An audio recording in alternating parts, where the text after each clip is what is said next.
Assalamualaikum warahmatullahi wabarakatuh. Kami dari kelompok 3 akan mempresentasikan tentang Ombudsman.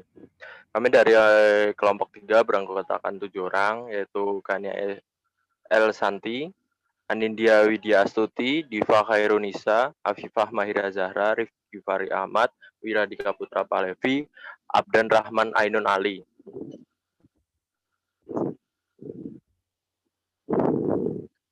Kami dari kelompok 3 akan menjelaskan Ombudsman. Ombudsman adalah seorang penjabat atau badan yang bertugas menyelidiki berbagai keluhan masyarakat. Kata ombudsman berasal dari bahasa Swedia kuno, ombudsman, artinya perwakilan. Selain di tingkat pemerintah, ombudsman juga dapat ditemui dalam perusahaan, universitas, dan media massa.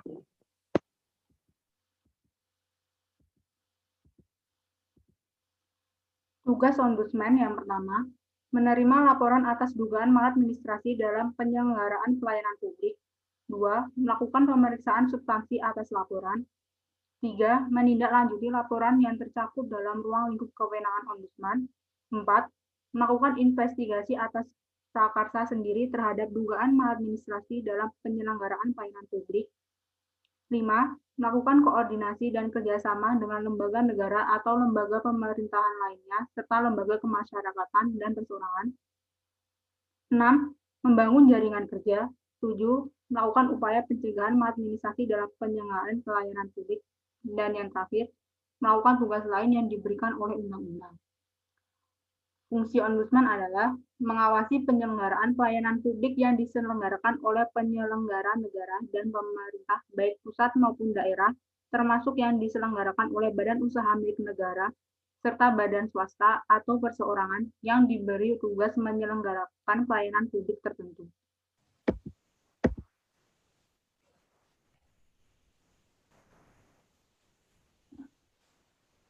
Selanjutnya, berdasarkan pasal 1 Undang-Undang Nomor 37 Tahun 2008 tentang Ombudsman, Ombudsman adalah lembaga negara yang mempunyai kewenangan mengawasi penyelenggaraan pelayanan publik, baik yang diselenggarakan oleh penyelenggara negara dan pemerintahan, termasuk yang diselenggarakan oleh badan usaha milik negara, badan usaha milik daerah, dan badan hukum milik negara, serta badan swasta atau perseorangan yang diberi tugas menyelenggarakan pelayanan publik tertentu yang sebagian atau seluruh dananya bersumber dari anggaran pendapatan dan belanja negara dan atau anggaran pendapatan dan belanja daerah. Ombudsman merupakan lembaga negara yang bersifat mandiri dan tidak memiliki hubungan organik dengan lembaga negara dan instansi pemerintahan lainnya, serta dalam menjalankan tugas dan wewenangnya bebas dari campur tangan kekuasaan lainnya, berdasarkan pasal 2 Undang-Undang Republik Indonesia Nomor 37 Tahun 2008 tentang Ombudsman Republik Indonesia. Ombudsman dalam menjalankan tugas dan wewenangnya berasaskan beberapa asas yang berdasarkan pasal 3 Undang-Undang Republik Indonesia Nomor 37 Tahun 2008 tentang Ombudsman Republik Indonesia. Asas tersebut berupa kepatutan, keadilan, non-diskriminasi, tidak memihak, akuntabilitas, keseimbangan, keterbukaan, dan kerahasiaan.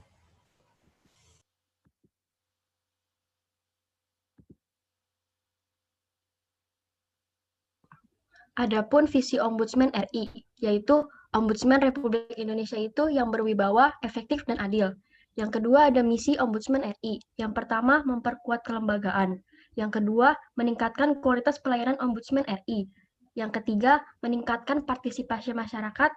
Yang keempat, mendorong peningkatan kualitas pelayanan publik oleh penyelenggara pemerintahan.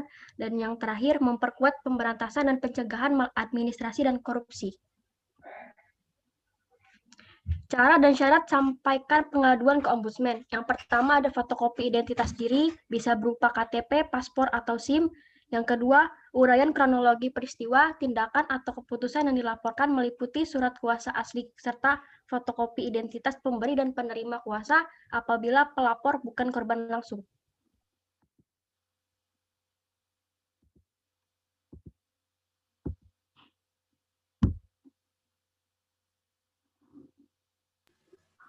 Kemudian ada wewenang Ombudsman dalam pasal 8 ayat 1 dalam menjalankan fungsi dan tugas sebagaimana dimaksud dalam pasal 6 dan pasal 7, Ombudsman berwenang a. meminta keterangan secara lisan dan atau tertulis dari pelapor, terlapor, atau pihak lain yang terkait mengenai laporan yang disampaikan kepada Ombudsman.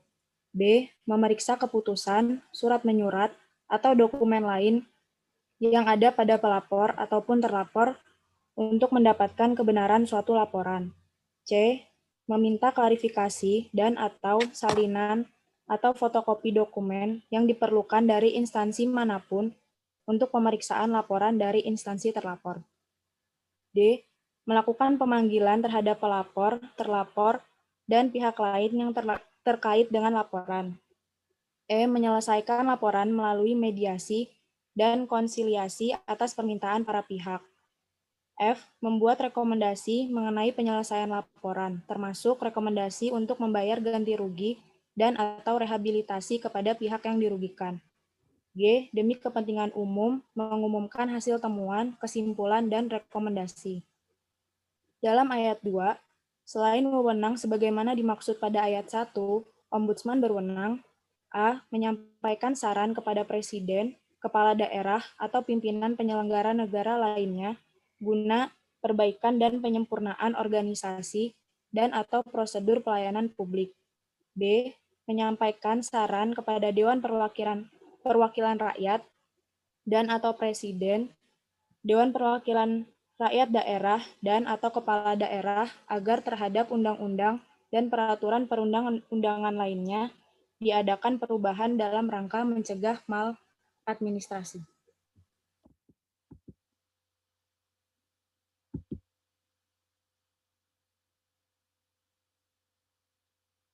Selanjutnya yaitu cara pemeriksaan dan penyelesaian masalah. Tata cara ini tertuang dalam Peraturan Ombudsman Nomor 26 Tahun 2017. Adapun tata cara yang dimaksud adalah sebagai berikut. Yang pertama yaitu penerimaan dan verifikasi laporan, yang terdiri dari tahapan penerimaan laporan, yang kemudian diverifikasi dengan syarat formil dan syarat material laporan.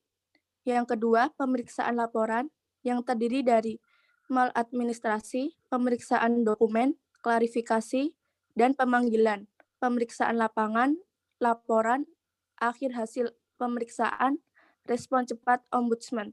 Yang ketiga, penyelesaian laporan yang terdiri dari penyelesaian dan penutupan laporan, mediasi dan konsiliasi, rekomendasi, adjudikasi khusus. Yang terakhir yaitu monitoring dan penyelesaian laporan, yang terdiri dari bentuk monitoring Ombudsman, monitoring pelaksanaan rekomendasi, monitoring pelaksanaan hasil kesepakatan mediasi atau konsiliasi. Laporan yang masuk ke Ombudsman akan melalui tahap verifikasi terlebih dahulu. Verifikasi itu sendiri ada dua macam, yaitu verifikasi formil dan verifikasi material. Verifikasi formil yaitu pengecekan kelengkapan berkas, sedangkan verifikasi material yaitu untuk diajukan ke pleno pimpinan untuk menentukan apakah laporannya yang merupakan wewenang Ombudsman sekaligus di posisi ke tim terkait.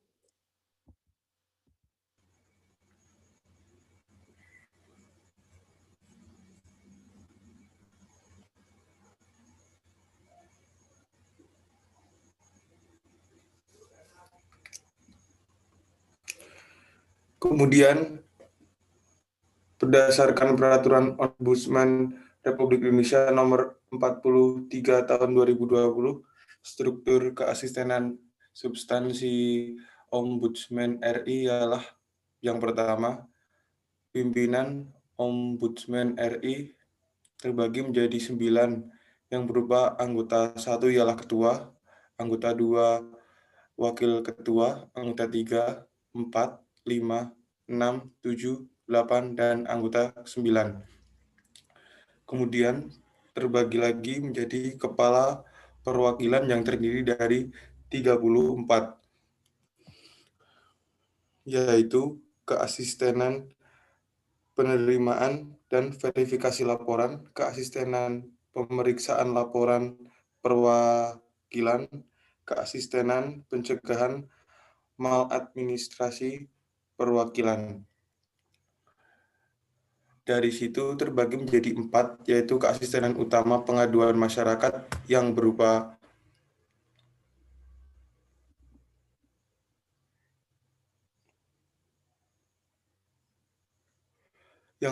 keasistenan penerimaan dan konsultasi pengaduan masyarakat, keasistenan verifikasi pengaduan masyarakat, keasistenan pengembangan jaringan dan layanan pengaduan masyarakat.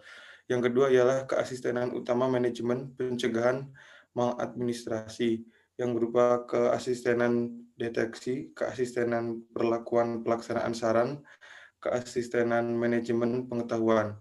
Yang ketiga, keasistenan utama manajemen mutu ialah keasistenan manajemen mutu pusat, keasistenan manajemen mutu regional 1, kemudian keasistenan manajemen mutu regional 2.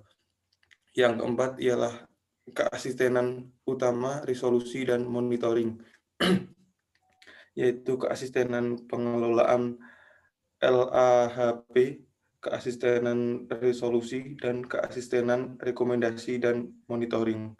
Dari situ terbagi lagi menjadi 7, keasistenan utama 1 yang berisi keasistenan pemeriksaan laporan dan keasistenan analisis pencegahan maladministrasi. Yang kedua, keasistenan utama 2, ketiga, keasistenan utama 3, dan seterusnya ke keasistenan utama 7. Next.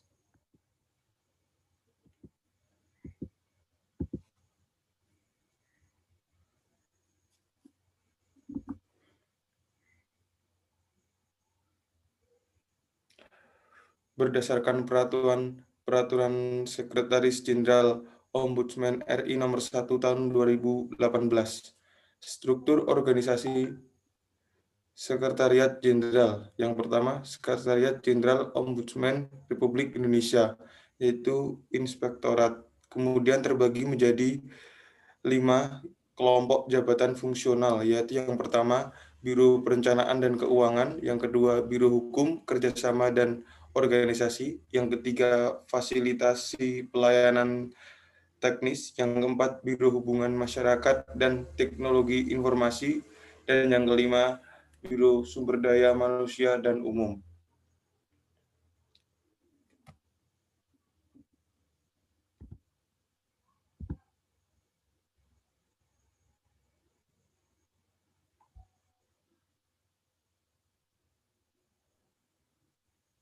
Sekian dari kami, kurang lebihnya mohon maaf. Wassalamualaikum warahmatullahi wabarakatuh.